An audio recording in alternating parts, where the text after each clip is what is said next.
অর্জুন যখন ভগবানকে বিভিন্ন দেবতার সঙ্গে একাত্ম রূপে দেখেছেন, তিনি আরো অবাক হচ্ছেন এবং তিনি বারবার প্রণাম করছেন। অর্জুন কাকে দেখছেন, কাকে ভগবান বলছেন? অর্জুন যে বাসুদেব শ্রীকৃষ্ণকে সখা বলে, বন্ধু বলে জানত, সেই বাসুদেব শ্রীকৃষ্ণকে আজকে এই বিরাট মূর্তির মাঝে, এই জগৎ মূর্তির মাঝে উপলব্ধ এবং দেখতে পাচ্ছেন। তিনি অত্যন্ত অবাক হচ্ছেন এবং তিনি বারংবার প্রণাম করছেন, নমস্কার করছেন। কারণ যে বন্ধু, সখা, যে মিত্র তাকে খেলার ছলে রঙ্গমঞ্চে নানান অবস্থায় ছলনায় ছলিয়েছে, মিথ্যা কথা বলেছে, সেই বন্ধু তো আজ ভিন্ন রূপে।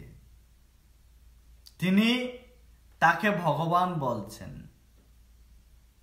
এবং সেই ভগবানের রূপ যখন বিভিন্ন দেবতা যাদেরকে পূজা করত অর্জুন, সেই দেবতার সঙ্গে একাত্ম রূপে দেখছেন, তখন তো আরো অবাক হওয়ার কথা। গীতার 11 অধ্যায়ের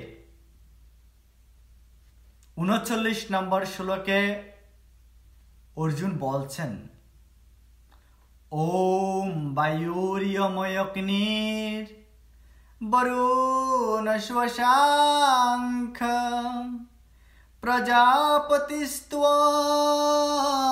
প্রপিতামহশ্চ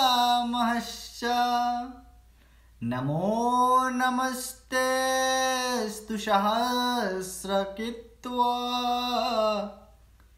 পুনশ্চ ভূয়পি নমো নমস্তে। অর্জুন আরো বলছেন, তুমি বায়ু, অগ্নি, যম, বরুণ, চন্দ্র, প্রজাপতি, ব্রহ্মা, অতএব তোমাকে আমি প্রণাম করছি, বারংবার প্রণাম করছি এবং আমি তোমাকে পুনরায় নমস্কার করছি। হে সনাতনী সন্তানগণ,